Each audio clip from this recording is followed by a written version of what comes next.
నమస్కారం ETV news కి స్వాగతం ముందుగా ముఖ్యాంశాలు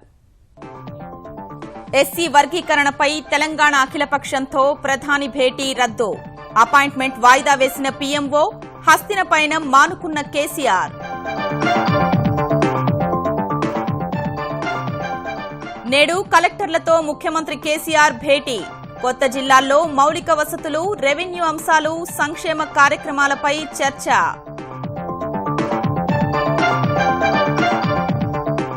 ఇంజనీరింగ్ పనుల్లో పర్సెంటేజీలపై హైకోర్టు తీవ్ర ఆగ్రహం అవినీతి పెరిగిపోవడంపై ఆందోళన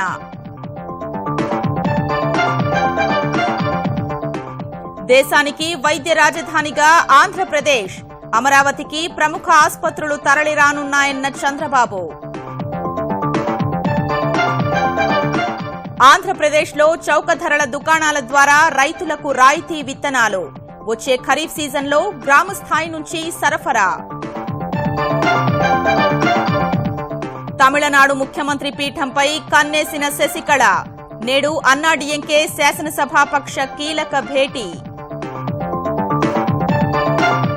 కోర్టు తీర్పుతో రద్దు చేసిన వీసాల్ని పునరుద్దరించిన అమెరికా అగ్రరాజ్యంలో ప్రవేశానికి తొందరపడుతున్న 7 దేశాల పౌరులు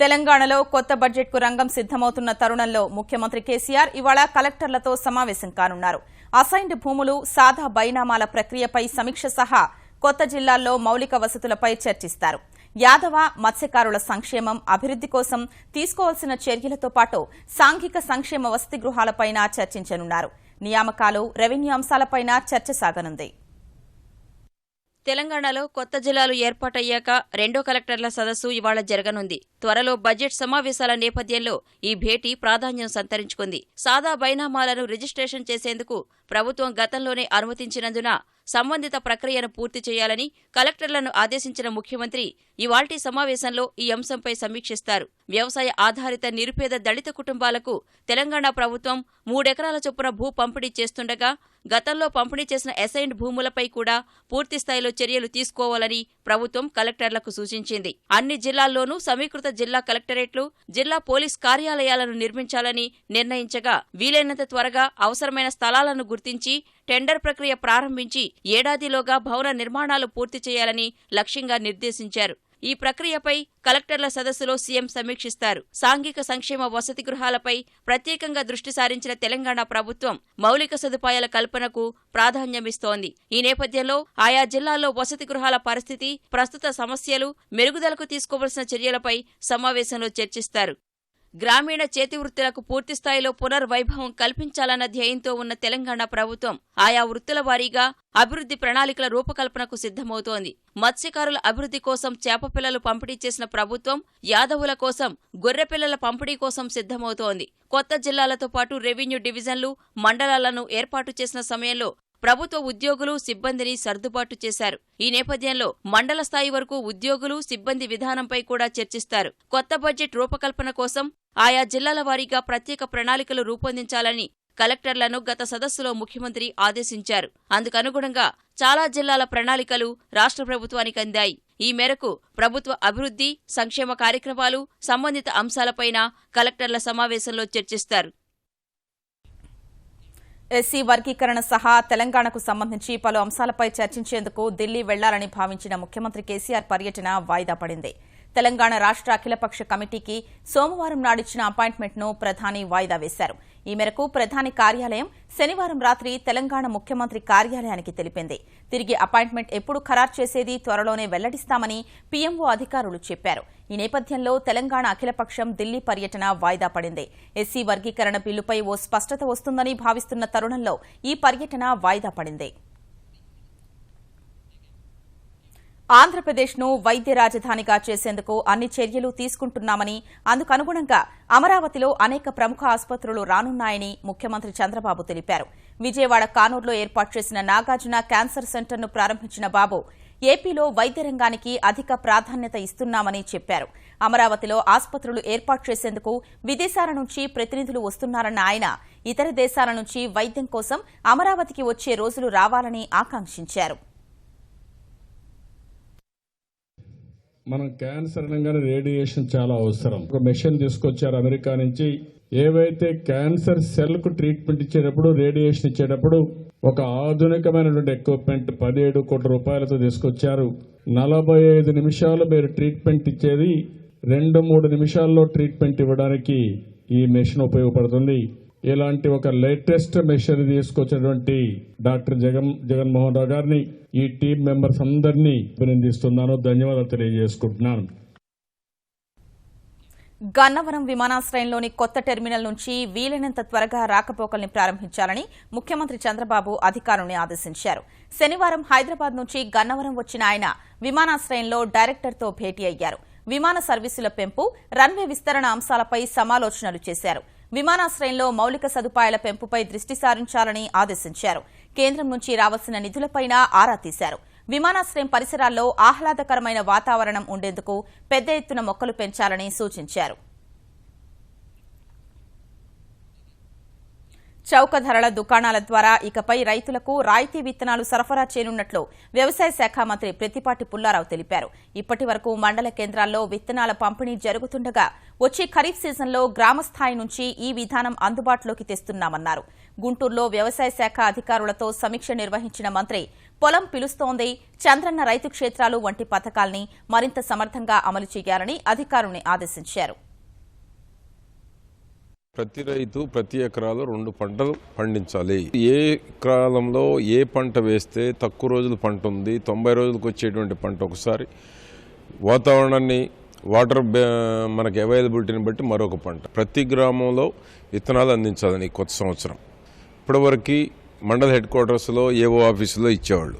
రేపు రాబోయే ఖరీఫ్లో ప్రతి గ్రామంలో చౌక డిపోల ద్వారా ఆధార్ బేస్ చేసుకొని బయోమెట్రిక్స్లో ఇవ్వాలనేటువంటిది నిర్ణయం తీసుకున్నాం. 7 దేశాల ప్రజలు అమెరికాలో అడుగు పెట్టనివ్వకుండా డొనాల్డ్ ట్రంప్ తీసుకున్న నిర్ణయాన్ని అమెరికా న్యాయమూర్తి అడ్డుకున్న వేళ 60,000 వీసాలపై యుఎస్ విదేశాంగ శాఖ తాత్కాలిక నిషేధాన్ని ఎత్తివేసింది. ఈ నేపథ్యంలో అమెరికాకు వెళ్లాలనుకుంటున్న ఆ 7 దేశాలకు చెందిన వారు విమానాశ్రయాలకు పరుగులు తీస్తున్నారు. ట్రంప్ వైఖరికి నిరసనగా ఆందోళనలు ఐరోపాను తాకాయి. జర్మనీ, యూకే, ఫ్రాన్స్ సహా అనేక దేశాల్లో ట్రంప్ వ్యతిరేక నిరసనలు మారుమోగాయి. 7 దేశాల ప్రజలు అమెరికాలోకి అడుగు పెట్టకుండా ఆ దేశ అధ్యక్షుడు డొనాల్డ్ ట్రంప్ విధించిన నిషేధాన్ని కోర్టు అడ్డుకోవడంతో ఆ ఆదేశాలను వెనక్కి తీసుకున్నట్టు ప్రభుత్వం ప్రకటించింది. ట్రంప్ కార్యనిర్వాహక ఆదేశాలతో నిలిచిపోయిన 60,000 వీసాలను పునరుద్ధరిస్తున్నట్లు అమెరికా విదేశాంగ శాఖ వెల్లడించింది. ట్రంప్ ఆదేశాల కారణంగా ప్రయాణాన్ని రద్దు చేసుకున్న వారు అమెరికాకు వెళ్లేందుకు మార్గం సుగమమైంది. మరోవైపు అంతర్గత భద్రతా శాఖ కూడా ఇమ్మిగ్రేషన్ ఉత్తర్వులకు సంబంధించి కీలక ఆదేశాలను నిలిపివేసినట్టు ప్రకటించింది. అయితే న్యాయమూర్తి తీర్పుపై ఉన్నత న్యాయస్థానాలు అప్పీల్ చేయాలని ట్రంప్ సర్కార్ నిర్ణయించింది. ట్రంప్ ఆదేశాల కారణంగా అమెరికాలోకి ప్రవేశించకుండా నిషేధానికి గురైన 7 దేశాల ప్రజలు న్యాయస్థానం తీర్పు, వీసాల పునరుద్ధరణతో విమానాశ్రయాల బాట పట్టారు. వీలైనంత త్వరగా అగ్రరాజ్యంలోకి ప్రవేశించాలని ప్రయత్నిస్తున్నారు.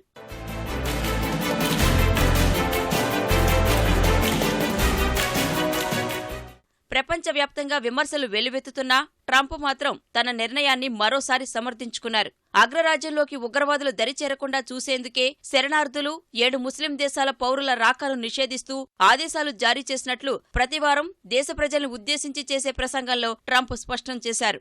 అమెరికన్లు సురక్షితంగా, స్వేచ్ఛగా జీవించేలా చూడటమే తన బాధ్యతని, దేశ పౌరుల భద్రత, ఉద్యోగాలు, వేతనాలే ప్రాధాన్యాంశమని ఉద్ఘాటించారు. కోర్టు తీర్పు కారణంగా అనేక మంది ప్రమాదకర వ్యక్తులు దేశంలోకి చొరబడతారని ట్రంప్ ఆవేదన వ్యక్తం చేశారు.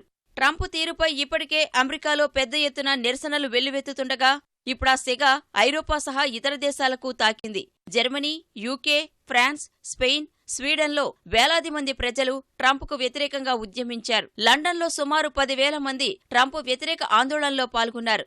ట్రంప్ను సమర్థించిన బ్రిటన్ ప్రధాని థెరెసా మేకి వ్యతిరేకంగా నినాదాలు చేశారు. ఆస్ట్రేలియా, ఫిలిప్పీన్స్, ఇండోనేషియాలోనూ ఆందోళనలు జరిగాయి. ఇంజనీరింగ్, ఇతర ప్రభుత్వ శాఖల్లో కొనసాగుతున్న పర్సంటేజీల తీరుపై హైకోర్టు ఆగ్రహం వ్యక్తం చేసింది. వివిధ కాంట్రాక్టు పనులు చేసిన కాంట్రాక్టర్లకు బిల్లులు చెల్లించేందుకు అధికారులు పర్సంటేజీలు వసూలు చేస్తున్నారని ఆక్షేపణ వ్యక్తం చేసింది. బిల్లుల్ని తొక్కిపెట్టి పర్సంటేజీలు పెంచుకుంటున్నారని ఆగ్రహం వ్యక్తం చేసింది. ఈ పర్సంటేజీలు ఒక్కోసారి 10 నుంచి 15% చేరుతున్నాయని పేర్కొన్న హైకోర్టు అవినీతి పెరిగిపోవడంపై ఆందోళన వ్యక్తం చేసింది. తాను చేసిన పనులకు బిల్లులు చెల్లించడం కోసం మామూళ్లు అడుగుతున్నారంటూ హైకోర్టును ఆశ్రయించిన ఓ కాంట్రాక్టర్కు 4,48,000 రూపాయల్ని 6% వడ్డీతో 2010 జూలై 19 నుంచి చెల్లించాలని అధికారుల్ని ఆదేశించింది. ఈ ప్రక్రియ 8 వారాల్లోగా పూర్తి చేయాలని స్పష్టం చేసింది. ఆంధ్రప్రదేశ్లోని పట్టణ ప్రాంతాల్లో గృహ నిర్మాణ ప్రాజెక్టును వేగవంతం చేస్తామని ఆంధ్రప్రదేశ్ పురపాలక శాఖ మంత్రి నారాయణ అన్నారు.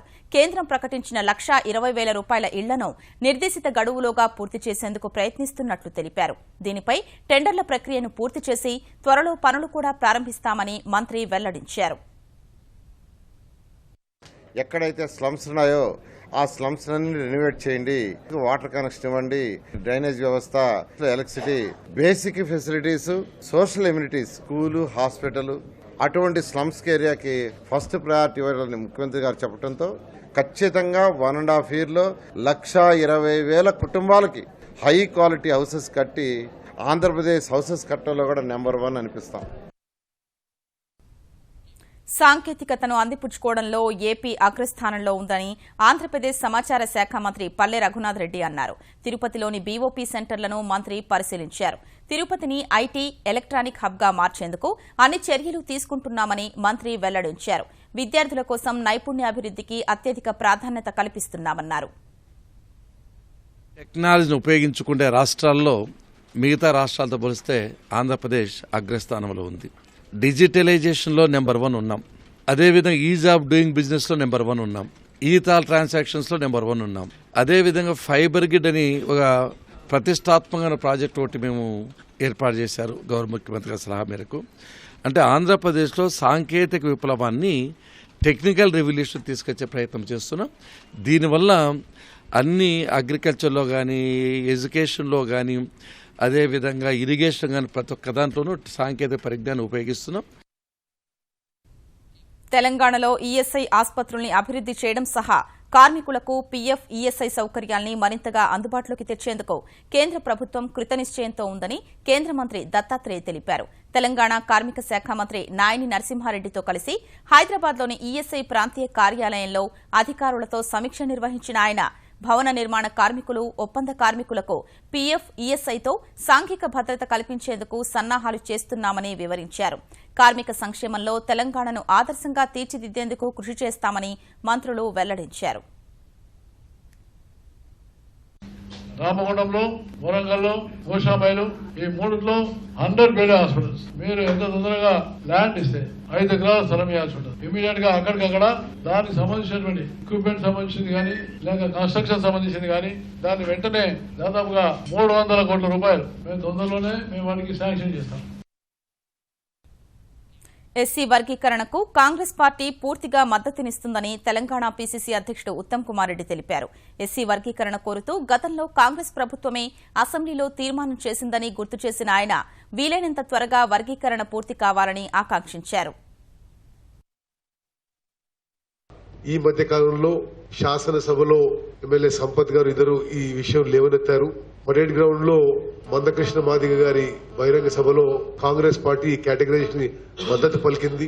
పార్లమెంట్ లో తొందరగా ఈ అమెండ్మెంట్ వచ్చి తెలంగాణ రాష్ట్రంలో కేటగరైజేషన్ అమలు కావాలని చెప్పి కాంగ్రెస్ పార్టీ కోరుకుంటుంది.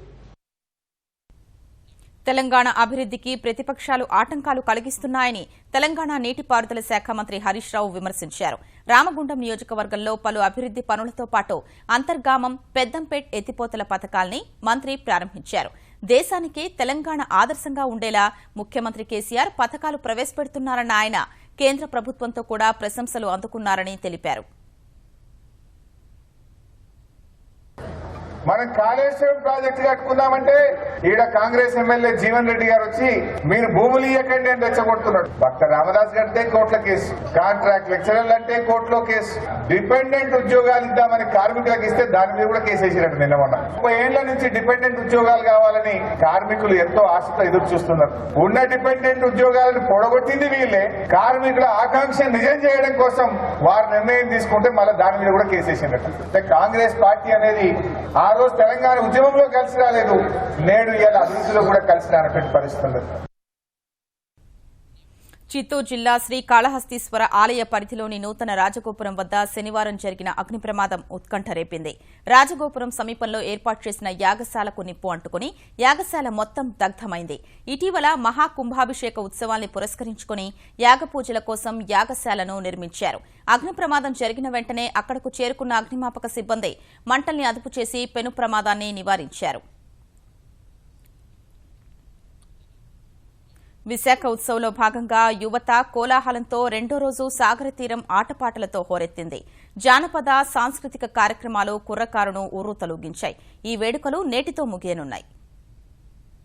ఆర్కే బీచ్లో రెండో రోజు విశాఖ ఉత్సవ కార్యక్రమం సందడిగా సాగింది. సాంస్కృతిక కార్యక్రమాలు తిలకించేందుకు పెద్ద సంఖ్యలో ప్రజలు తరలివచ్చారు. ఉత్తరాంధ్ర కళాకారుల కోసం ప్రత్యేకంగా ఏర్పాటు చేసిన వెదురు కర్రల వేదిక ప్రధాన ఆకర్షణగా నిలిచింది. హుషారెత్తించే జానపద గీతాలకు ప్రేక్షకులు సైతం పాదం కదిపారు.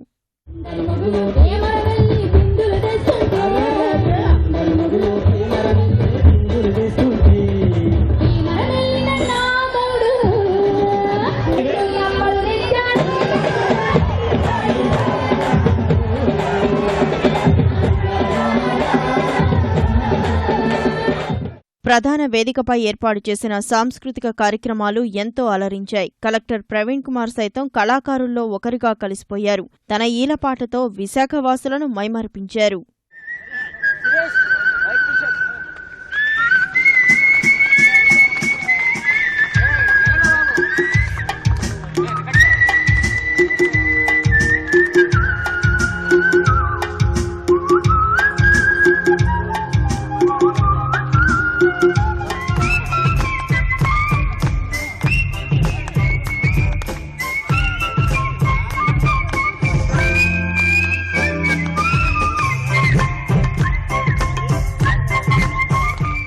నటుడు అయ్యప్పన్ నృత్యం ప్రేక్షకులను మంత్రముగ్ధులను చేసింది.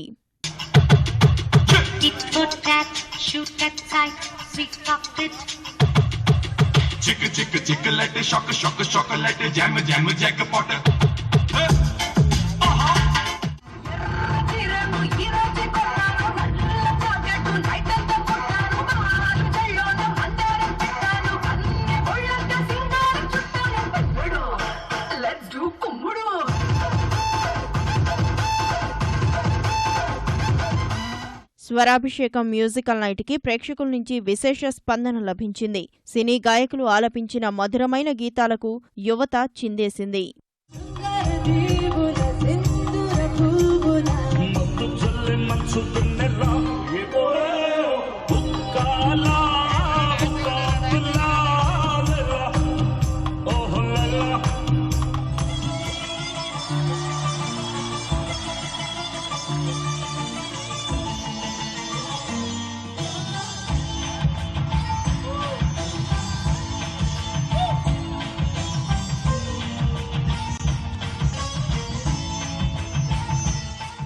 విశాఖ ఉత్సవ్ వేడుకల్లో సినీ నటుడు రాణా పాల్గొన్నారు. తాను నటించిన కొత్త చిత్రం ఘాజీ టీజర్ను ప్రేక్షకుల నడుమ విడుదల చేశారు.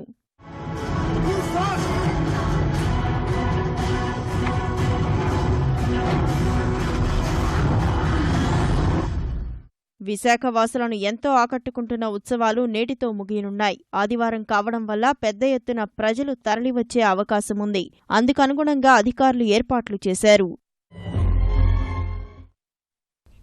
తమిళనాడు ముఖ్యమంత్రిగా శశికళ బాధ్యతలు స్వీకరిస్తారన్న ఊహాగానాల మధ్య నేడు చెన్నైలో అన్నాడీఎంకే శాసనసభ్యుల సమావేశం జరగనుంది.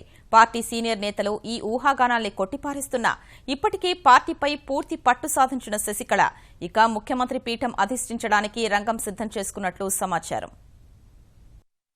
తమిళనాడులో రాజకీయ పరిణామాలు వేగంగా మారుతున్నాయి. అధికార అన్నా డీఎంకే ప్రధాన కార్యదర్శిగా చక్రం తిప్పుతున్న శశికళ తమిళనాడు ముఖ్యమంత్రిగా బాధ్యతలు స్వీకరించేందుకు సిద్ధమవుతున్నట్లు సమాచారం. ఇవాళ మధ్యాహ్నం జరిగే పార్టీ శాసనసభాపక్ష భేటీలో ఈ మేరకు కీలక నిర్ణయం వెలువడే అవకాశముంది. ఈ సమావేశంలో ముఖ్యమంత్రిగా బాధ్యతలు స్వీకరించాల్సిందిగా జయలలితకు అత్యంత ఆప్తురాలైన శశికళను అన్నా డీఎంకే శాసనసభ్యులు కోరే అవకాశముందని తెలిసింది. ఈ నెల 9న తమిళనాడు ముఖ్యమంత్రిగా శశికళ ప్రమాణం చేయనున్నారని పార్టీ వర్గాలు అంటున్నాయి. అన్నా డీఎంకే ఎమ్మెల్యేల కీలక భేటీకి ముందు ప్రభుత్వ సలహాదారు షీలా బాలకృష్ణన్ రాజీనామా చేయడం, ముఖ్యమంత్రి కార్యాలయ కార్యదర్శులు వెంకట్రామన్, రామలింగాన్ని పదవుల నుంచి తప్పించడం తమిళనాట తీవ్ర చర్చకు దారితీసింది. ఇప్పటికే పలువురు అన్నా డీఎంకే శాసనసభ్యులు, సీనియర్ మంత్రులు శశికళను ముఖ్యమంత్రి పగ్గాలు స్వీకరించాల్సిందిగా పలు అభ్యర్థనలు చేశారు. పార్టీ పగ్గాలు, ప్రభుత్వ పగ్గాలు ఒకే వ్యక్తి చేతిలో ఉంటే పాలన సాఫీగా సాగుతుందని శశికళ మద్దతుదారుల వాదన. పార్టీ నాయకగణంలో పన్నీర్ సెల్వం కంటే శశికళకే మద్దతు ఎక్కువ ఉంది. అయితే తన ముఖ్యమంత్రి పీఠానికి ఎసరు రాకుండా పన్నీర్ సెల్వం కూడా తన వర్గీయులతో దీటుగా వ్యూహాలు రచిస్తున్నట్లు సమాచారం. అన్నాడీఎంకేలో అంతర్గత కలహాలు నెలకొన్నాయని భావిస్తున్న నేపథ్యంలో పార్టీ ప్రక్షాళన దిశగా శశికళ చర్యలు చేపట్టారు. జయలలిత మరణానంతరం నిస్తేజంగా కనిపిస్తున్న పార్టీలో సరికొత్త ఉత్సాహాన్ని తీసుకొచ్చేందుకు చర్యలు తీసుకుంటున్నారు. ఇందులో భాగంగా పలువురు సీనియర్ నేతలను పార్టీ పదవుల్లో నియమించారు. పార్టీ నాయకత్వంపై పలువురు నేతలు అసంతృప్తిగా ఉన్నందున వారిని బుజ్జగించడానికి నిస్తేజంగా ఉన్న నిర్వాహకుల్లో కొత్త జోష్ను తీసుకొచ్చి అన్నాడీఎంకేను ముందుకు నడిపించడానికి శశికళ ఈ పదవుల పంపిణీని చేపట్టినట్లు భావిస్తున్నారు. రాష్ట్రపతి భవన్లో నేటి నుంచి జరిగే ఉద్యానోత్సవ్ కార్యక్రమానికి మొఘల్ గార్డెన్ ముస్తాబైంది. ఈ ఉత్సవం జరిగే రోజుల్లో మొఘల్ గార్డెన్లోకి సందర్శకుల్ని అనుమతించనున్నారు. ఇలా మార్చి 10 వరకు సామాన్యులు ఈ ఉద్యానవనంలోకి ప్రవేశించే అవకాశం ఉండగా రాష్ట్రపతి ప్రణబ్ ముఖర్జీ శనివారం తోటంతా కలియ తిరిగి ఏర్పాట్లను పరిశీలించారు.